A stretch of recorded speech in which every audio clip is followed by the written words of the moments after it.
नमस्कार. सुंदर विचारांची संकल्पना यामध्ये आज आपण विशेष करून चर्चा करणार आहोत स्वामी समर्थांचं मार्गदर्शन. म्हणजेच काय तर स्वामी स्वामी समर्थ हे आपल्याला आज सगळीकडे स्वामींची भक्ती केली जाते आणि स्वामींनी असं स्वामी प्रत्यक्ष असताना स्वामींनी असं भविष्य वर्तवलं होतं की कलियुगात स्वामींचे भक्त आणि स्वामींची यशोगाथा स्वामींची लीला कलियुगात खूपच वाढेल आणि स्वामींचा भक्त परिवार खूप वाढेल असे स्वामींनी भविष्य आधी तेव्हाच सांगून ठेवलं होतं. तर श्री स्वामी समर्थ हे फक्त संत नाहीत, तर आपल्या पाठीशी स्थिर असा उभा राहणारा गुरु आणि ब्रह्मा विष्णू महेश एकत्र दत्त स्वरूपाचा तिसरा अवतार आहे. तर स्वामी हे प्रत्यक्ष ब्रह्म आहेत. दत्त अवतारात ब्रह्मा विष्णू महेश्वर सृष्टीचा सृष्टीकर्ता जीवनदाता संपूर्ण सृष्टीचा चालक जेव्हा अनुसूया आणि अत्री ऋषी यांचे पुत्र बनून दत्तरूपात अवतरले, तो हा दत्त अवतार आहे. सृष्टीचा सृष्टीकर्ता अत्री अनुसूया नंदन म्हणून जन्माला आले, तो हा अवतार आहे स्वामींचा तिसरा अवतार. तर भक्तांचा आधार आणि मार्गदर्शक आहेत. स्वामी म्हणजे नुसते संत नाहीत, ते अवतरले तर ते प्रत्यक्ष ब्रह्मा विष्णू महेशांचा अवतार आहे. दत्त स्वरूपाचा मूळ अवतार आहे. हे मूळ अवतार आहे. भिऊ नकोस, मी तुझ्या पाठीशी आहे या आश्वासने भक्तांना संकटावर मात करण्याची शक्ती मिळते. स्वामींच्या कृपेने भक्तांना संकटावर मात करण्याची शक्ती मिळते. शुद्ध भक्ती ही मनपूर्वक, म्हणजेच काय, शुद्ध भक्ती ही मनपूर्वक नियमबद्ध रीतीने केल्यास गहन प्रभाव देते. म्हणजे साक्षात परमेश्वर नुसते संत नाहीत, अवतारित संत नाहीत, तर मूळ स्वरूप आहेत स्वामी. आणि शुद्ध भक्ती केल्यास गहन प्रभाव देते. अशक्य ही शक्य करतील स्वामी, अशी ठाम श्रद्धा ठेवावी आणि त्यासाठी काही विशिष्ट नियम पाळावेत. म्हणजे काय, संपूर्णपणे 100% विश्वास ठेवून जर तुम्ही सेवा साधना केली तर त्यामध्ये नक्की 100% मार्ग मिळतो. श्री स्वामी समर्थ, जय जय श्री स्वामी समर्थ हा मंत्र नेहमी जप केल्यास मानसिक शांतता, स्थिरता आणि संकटावर विजय याचा अनुभव येतो.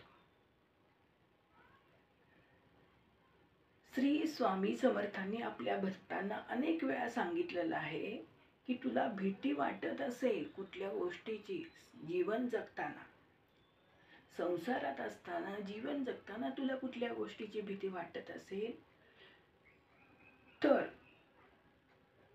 कुठला मार्ग भेटत नसेल तर माझे ध्यान कर, स्वामींचे ध्यान कर असे सांगितले. स्वामींनी आपल्या भक्तांना असं सांगितलंय की प्रत्येक वेळी स्वामींनी मार्गदर्शन केलंय की संसारात असूनही परमार्थाचा मार्ग धरताना तुला कुठल्या गोष्टीची अडचण येत असेल तर माझे ध्यान कर, स्वामींचे ध्यान कर असं स्वामी सांगतात. स्वामींनी भक्तांना श्रद्धा, संयम आणि आत्मबल यावर भर देण्याचा संदेश दिला. प्रत्येक वेळेस आपण कसं वागलं पाहिजे, श्रद्धा, संयम आणि आत्मबल यावर स्वामींनी भक्तांना यावर भर देण्याचा स्वामींनी भक्तांना संदेश दिला. म्हणजे प्रत्यक्षात जेव्हा जेव्हा स्वामी आपल्या भक्तांना भेटवत होते, म्हणजे बाळाप्पा महाराज, चोळाप्पा महाराज आणि इतर असे स्वामींचे खूप भक्त होते, त्यावेळेस स्वामींनी आपल्या भक्तांना वेळोवेळी जीवन जगण्याचं मार्गदर्शन केलेलं आहे. जीवन जगताना येणाऱ्या अडचणीतून मात कसं करायचं,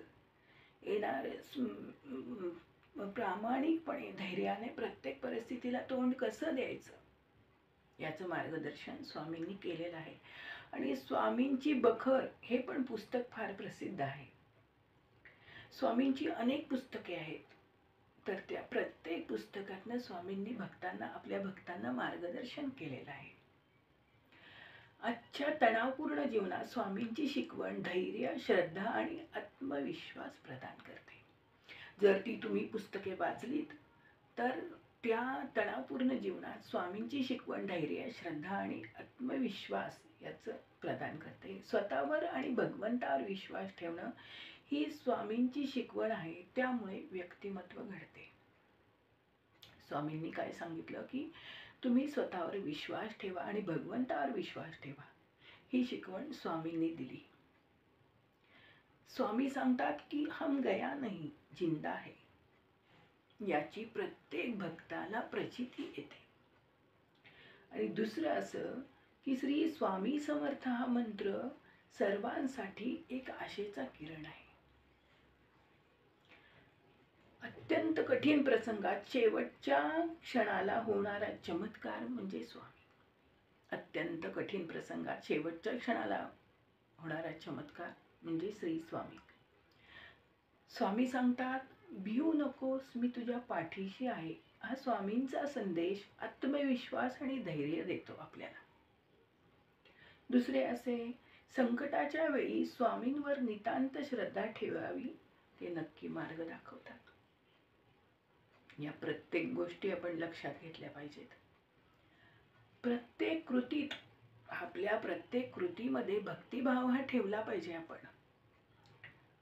आणि कारण भक्ती हेच जीवनाचे खरे सार आहे, हे स्वामींनी आपल्या भक्तांना समजावून दिले.